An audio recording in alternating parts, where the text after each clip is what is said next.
Perhaps the most significant implication of the holographic principle is that the universe is being continuously created. Truth that is underlying it comes to us from M theory, because it has such rich intersection with spirituality. The physical universe couldn't exist if this vast reservoir of higher frequency energy didn't also exist. This vast reservoir of energy is made up of vibrating rings and strings of energy that are as much smaller than the atom is smaller than the human body. The other thing that the multi-layer brain scenarios give is a different view of the creation of the universe. And this is where we get the holographic principle. The physical universe is projected from this vast ocean of energy. And that in this vast ocean of energy is the hologram, the ordered template, the movie, if you will, that is then broadcast as the physical universe. I have been looking forward to this for a long time. Really like your work. Everybody that catches this must go out and buy not only The Physics of God, but also Break Through the Limits of Your Brain, which is your latest book. Can you tell us, please, a little bit about who you are? I have been a disciple of, follower of, believer in the teachings of Paramahansa Yogananda for almost 50 years. And Yogananda appealed to me in many ways, but in one way in particular was because he brought science into the teachings of spirituality. And he really was the pioneer of that in terms of the intersection of Western science and Eastern spirituality. So that was part of what drew me into those teachings. And then the other thing that it drew me into was living for almost the last 50 years in spiritual community, which is, in my case, the Ananda community in Northern California, although Ananda has grown to have communities all over the world. So that's kind of my background and my passions. You obviously love writing. When did you start actually publishing your first book? The first book that came out sort of officially was a book called The Yugas, and it came out in 2010. And it's about the theory of a cyclical development of civilization rather than the typical Darwinian straight line of evolution approach that is most commonly accepted today. But there is a lot of evidence that supports there was a higher age in the past and many higher ages in the past that are superior to the time we have today. So that's the foundation of that book. And then The Physics of God in 2017, I believe Break Through the Limits of the Brain came out just last year, 2022. Wonderful. I want to just read a sentence or two from my copy of Physics of God. Like many readers, I go through books and kind of earmark as I find interesting pages.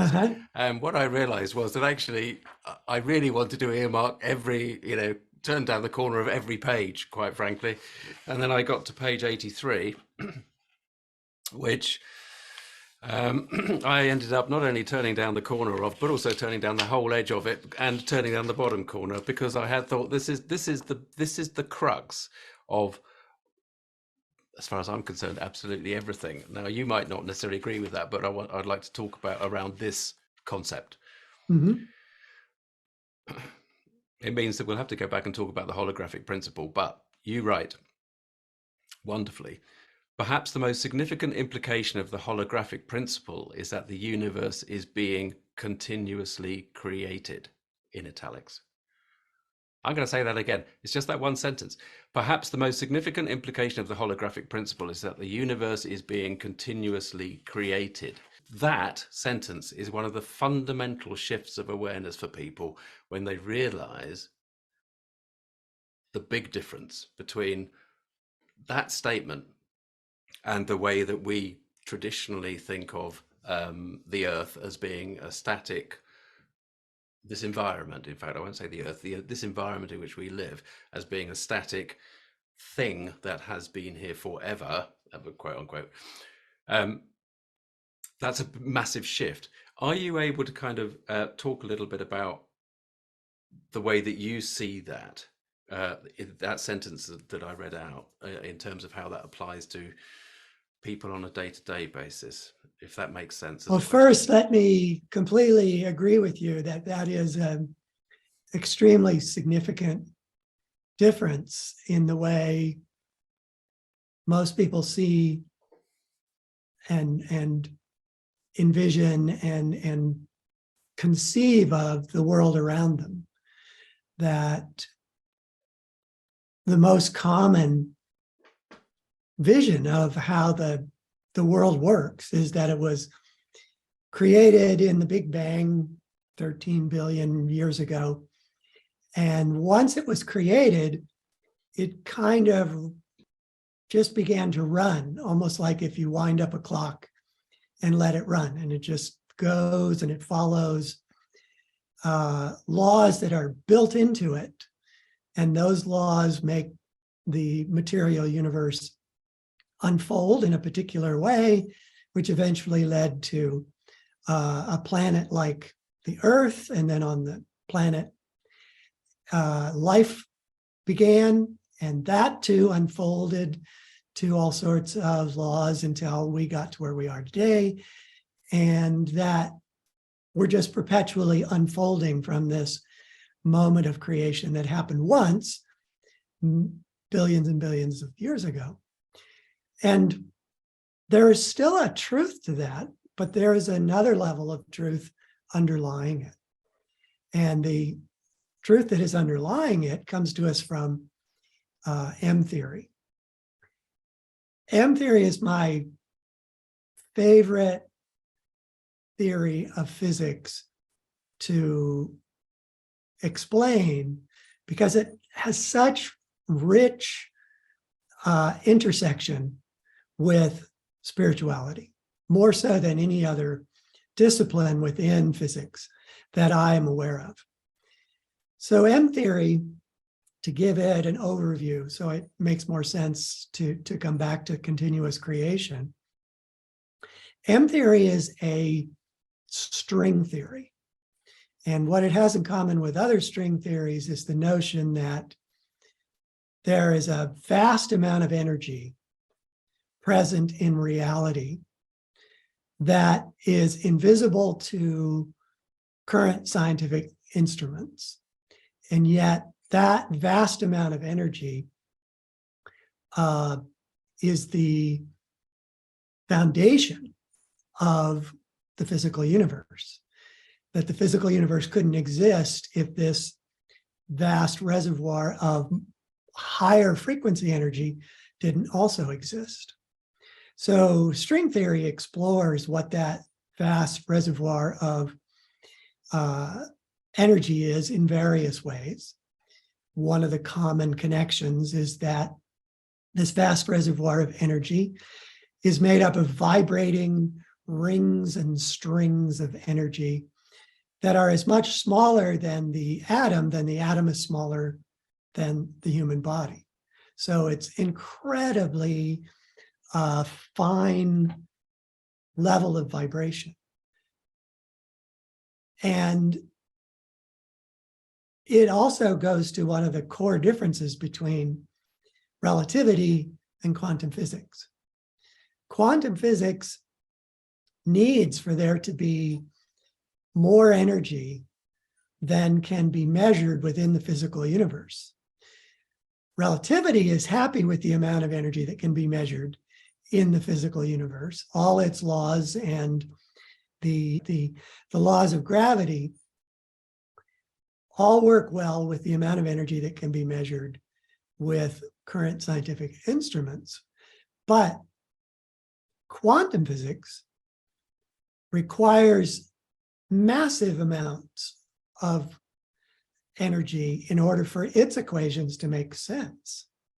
And that hidden energy, that missing energy, according to string theory, exists beyond the physical universe. It exists in what physicists very unromantically and unexcitingly call the bulk. And I renamed the bulk. I may be unique in this, but what made much more sense to me was to call it the energy verse. We have the universe and we have the energy verse. The universe includes matter. The energy verse is pure energy, pure high frequency energy. Now, M theory is a particular discipline within string theory that conceives of that vast universe of energy of being made up in layers of what they refer to of branes, B-R-A-N-E-S. And these different brain layers are separate from each other only by the fact that each layer exists at a higher frequency or lower frequency than the other, therefore making its overall energy density greater or lesser. And M theory suggests that there could be as few as 4 or 5 of these brain layers, or as many as 10 or more. The reason why they have these different number of layers is because of the mathematics, the various approaches to the mathematics that support the existence of this realm at all. This gives us some fascinating possibilities, which I'll come back to in a bit. But the other thing that the brain scenarios, the multi-layer brain scenarios give is a different view of the creation of the universe. And this is where we get the holographic principle. The notion that the universe is a holographic projection has been around for decades, but most people don't actually realize it originated from M theory or from other string theories, but it was particularly important to M theory. And it is central to M theory. It's not just a peculiar byproduct of the theory that may or may not exist, but it's actually central to the entire theory of M theory. And that what it says, in a nutshell, is the physical universe is projected from this vast ocean of energy. And that in this vast ocean of energy is the hologram, the ordered template, the movie, if you will, that is then broadcast as the physical universe. This is mind-blowing for people, and it is still not, like widely understood or widely embraced because of how challenging it is to embrace this notion that the entire physical universe in all its vastness, there's so many times you hear people talk about just how mind-manglingly large the physical universe is. To imagine that that is just one physical universe being projected from a much vaster, pure energy realm is hard to take in.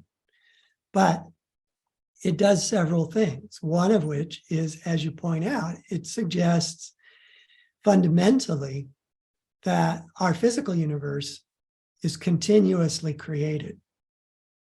It isn't something that had a beginning and then just runs like a clock that was wound up, but in fact is continuously being formed from the holographic information that exists outside the physical universe.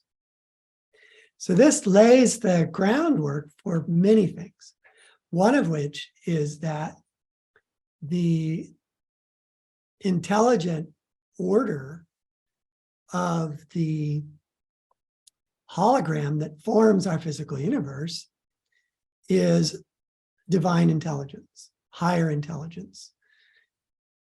It also suggests that our bodies are holographic projections, and that the template or hologram for our body exists outside the physical universe. And all of these things dovetail extremely well with many experiential spiritual teachings that suggest we have an astral body or a subtle body. It's sometimes called an etheric body or a spirit body.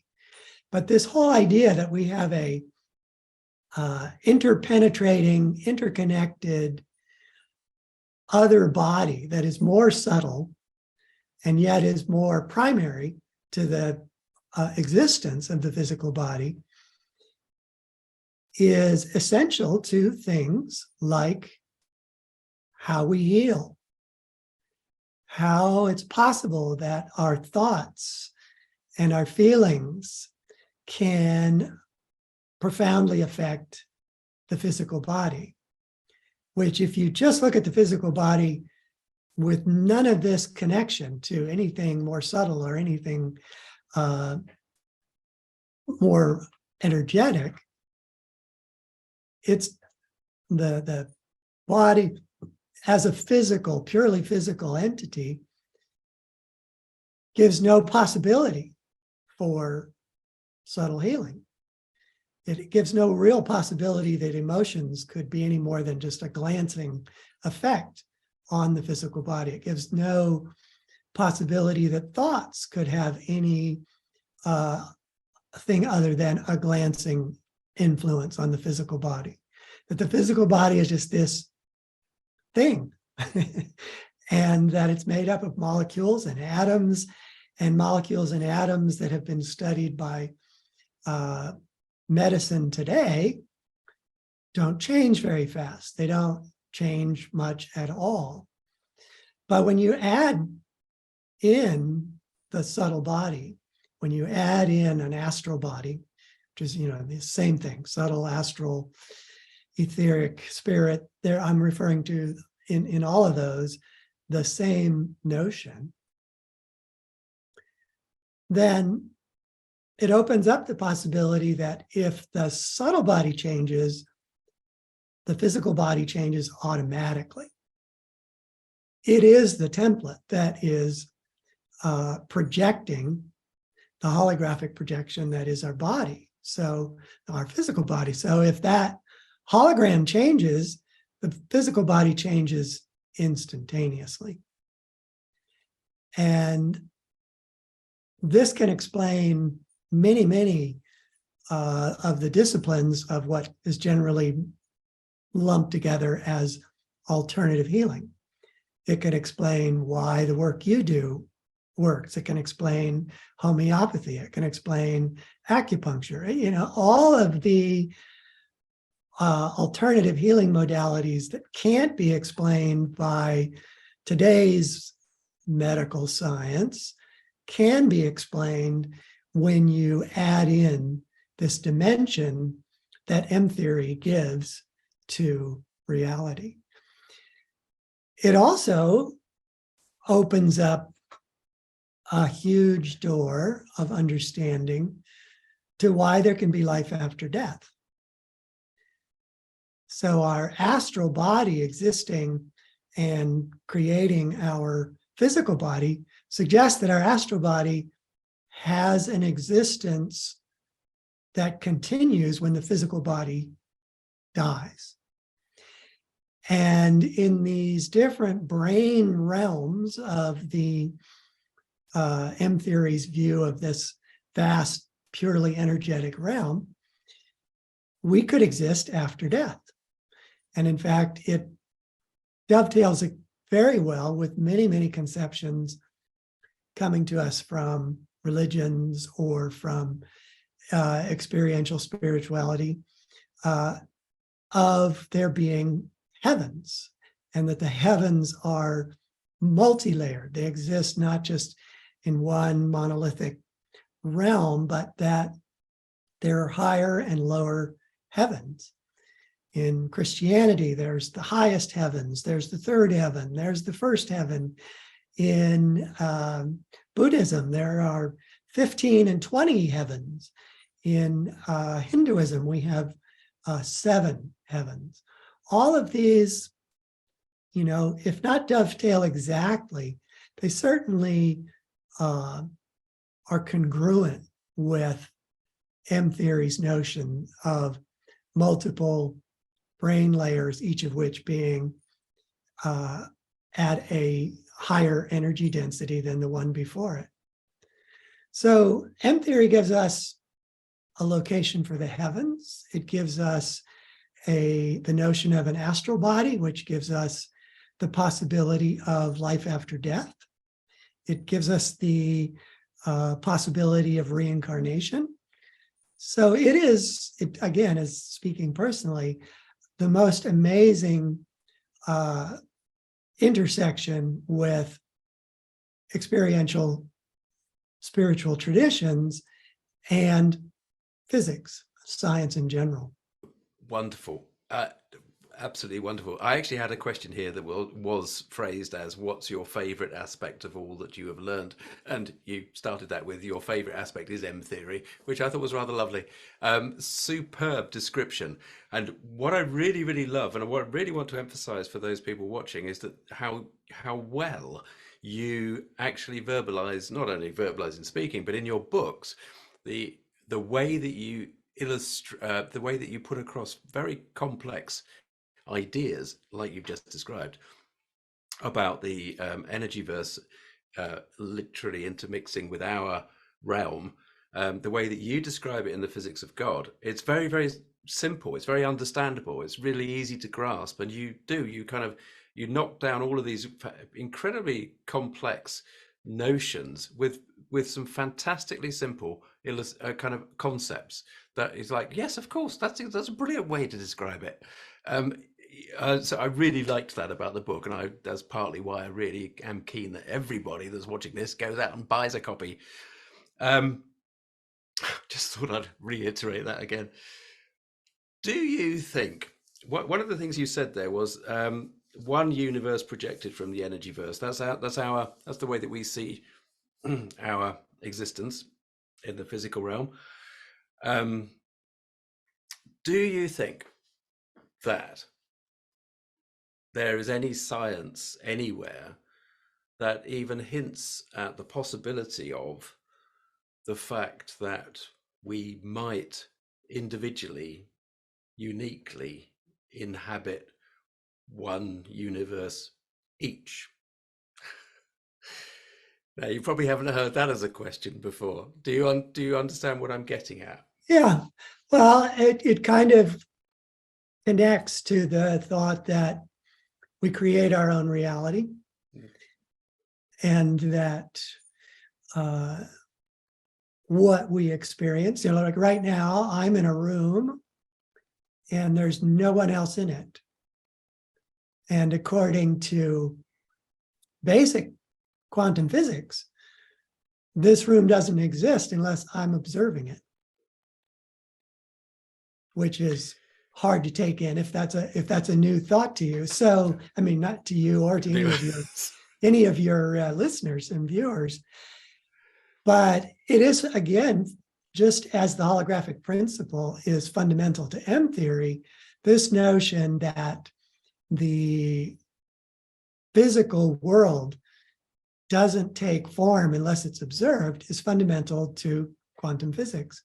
So if you take that and extrapolate it, it suggests that each one of us is creating a world that is unique to us.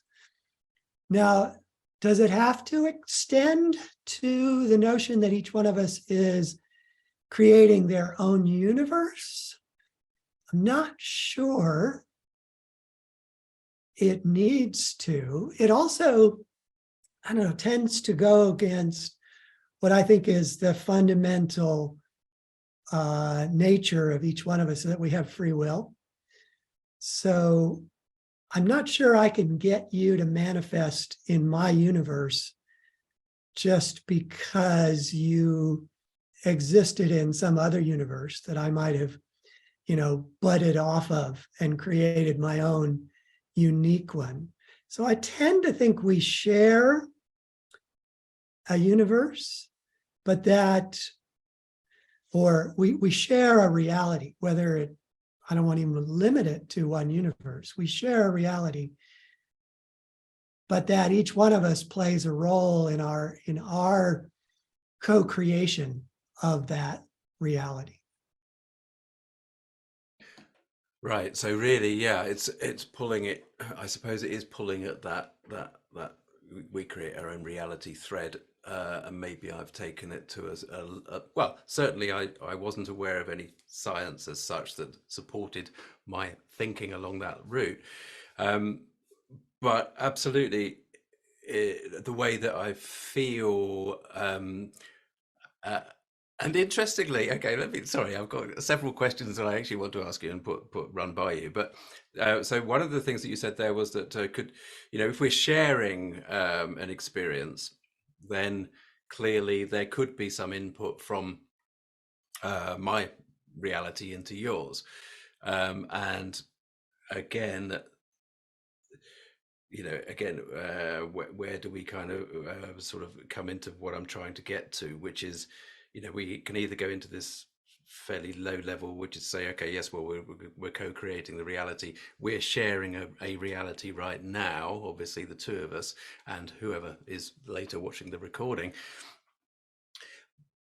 In the healing work, and you'll know this, when you were referring to M theory earlier on and talking about potential instantaneous change that can occur within the body, you were directing the healing as being self-healing primarily, and what we just said just now was that could I actually impact your reality?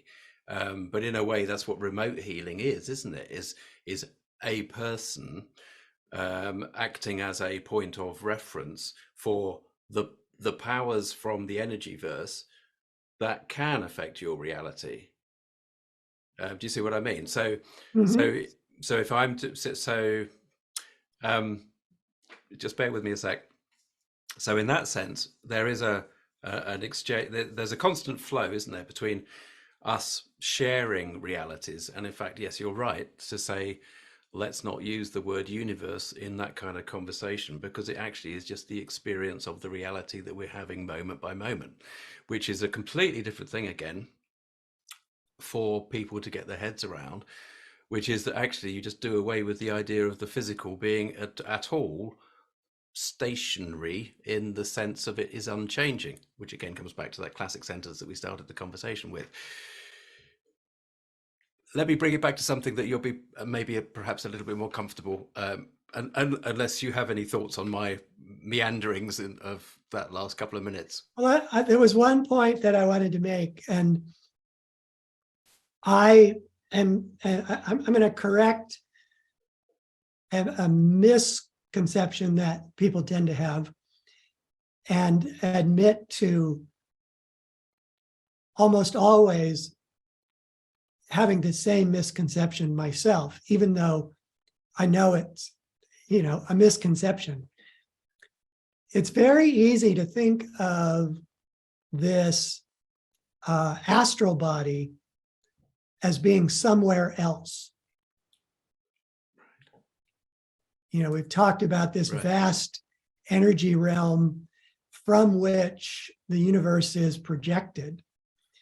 But that projection process happens by that realm being interpenetrating at every point in the physical universe that it creates.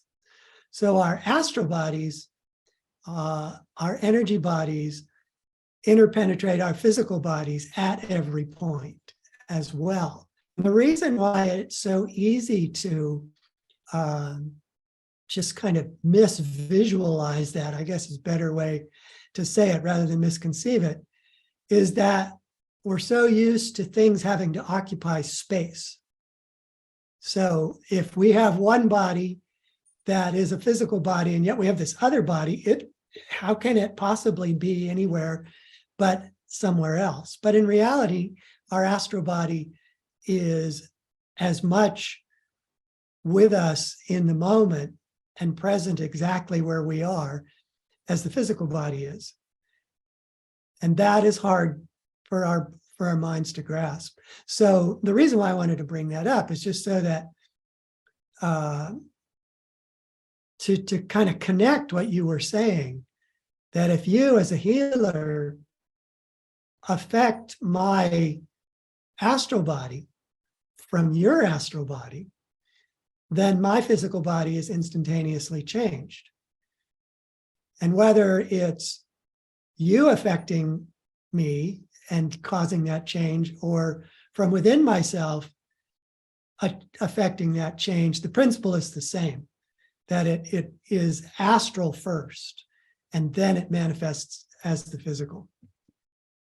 Yeah, which absolutely takes us into the whole kind of materialist view of science and non-materialist view of science, which clearly dear Dr. Amit Goswami is so keen on promoting the non-material viewpoint. And in fact, I was staggered. I kind of came at it all from that point of view on the assumption that that was the way it was. And then when I realized that most of science was based on the material world, I was staggered. It was like, what? How could they come from that idea, from that concept of the material world being the dominant force? I just want to see if we could just wrap into. I know that this is a subject that you could talk about for a long time, and I don't want to keep you too long. But can you touch on and help us understand? And I think this relates to exactly what you just described, which is the fact that the astral body doesn't necessarily need to be conceived of as befitting a space. Can you touch on the idea of entanglement, what entanglement is, and perhaps maybe link that into, I said this is a big question, linked into some of maybe David Bohm's interpretation of quantum mechanics? Entanglement is the where to start. Sorry, I do apologize. Well, I was going to make a jump into M theory with that. So the mechanism by which our astral body is interpenetratingly connected to our physical body is entanglement. So entanglement is an effect, really, of the way in which quantum reality connects to physical reality. And I hesitate to call something quantum reality, but it is, it suggests something. But the reason why I hesitate is because it just is reality, and you can talk about it from quantum terms or physical terms or any other. But in a nutshell, the way that physicists discovered or proved the principle of entanglement was by twinning a photon, by cutting a photon in half, sounds bizarre, and having it result in two photons of lesser energy levels. But because they were, cut, if you will. I don't want to go too much into that. It's done literally with mirrors, not smoke and mirrors, but it's literally done with mirrors. And those two photons can be sent in opposite directions. Because of the laws of quantum physics that state that there are characteristics of every particle that can be measured, but once measured, they're fixed. What they have shown with entanglement is that as soon as you create those two photons, one will have one property and the other will have its opposite. So it's really kind of a misnomer to call them twins. They're actually opposites. They're opposite twins. The fascinating part about entanglement is not that those characteristics will be opposite, but that when one half of the sketch, one photon is measured, the other half will automatically take on the opposite measurement, no matter how far apart they are. So if one photon is miles away when the other photon is measured, it will instantaneously be the opposite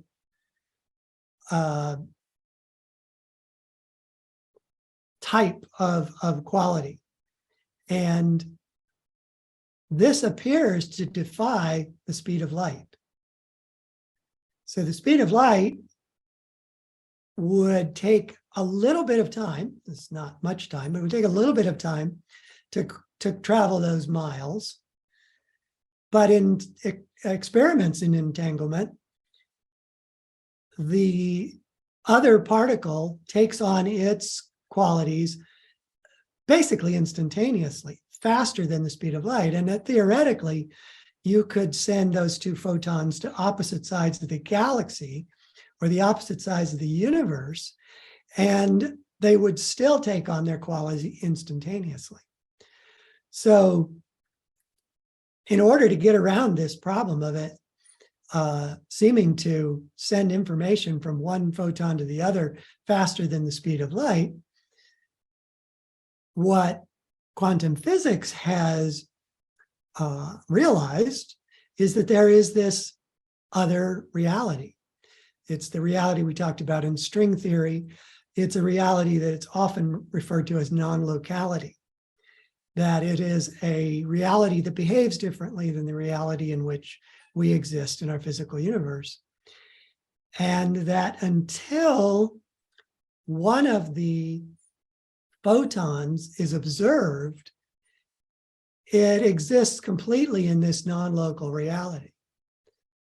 And in that non-local reality, covering a lot of ground here, in that non-local reality, there is no distance. And so as soon as one photon is observed, it takes on its properties, and it is not, there is no distance between it and the other photon for that instant. But then the other photon, because the first one was measured, takes on its properties wherever it happens to appear in local reality. So it goes from a distanceless, non-local reality where it's then measured, brought into reality, and then both of them appear in local reality. It's mind-bending, and I'm trying hard to explain it in words without the usual handy diagrams or book length room to describe it. But that notion that one photon is inextricably entangled with the other really proves this notion that our astral body is inextricably entangled with our physical body. All the elements of our astral body are inextricably entangled with our physical body. And it's that information that can pass from one to the other, that is the essence of the holographic principle. Wonderful. Joseph, you are a magician with words and concepts. Thank you so much. And for people that didn't understand what you were talking about, they will find out if they read your books, which I heartily recommend again. Thank you very, very much. We didn't mention David Bohm, but perhaps one day you'll be able to have some time and you could come back and talk to us some more about that side of things as well. But happy to come back and cover more ground. Yeah, you are a star. Don't ever forget that. Thank you very much. And thanks for having a program that allows me to share with people. Oh, it's an absolute pleasure. Absolute pleasure. More of this and more, that as much as we can get out to help people really understand the big difference and to help them realize the importance of their choices. That's really what it's all about. It is.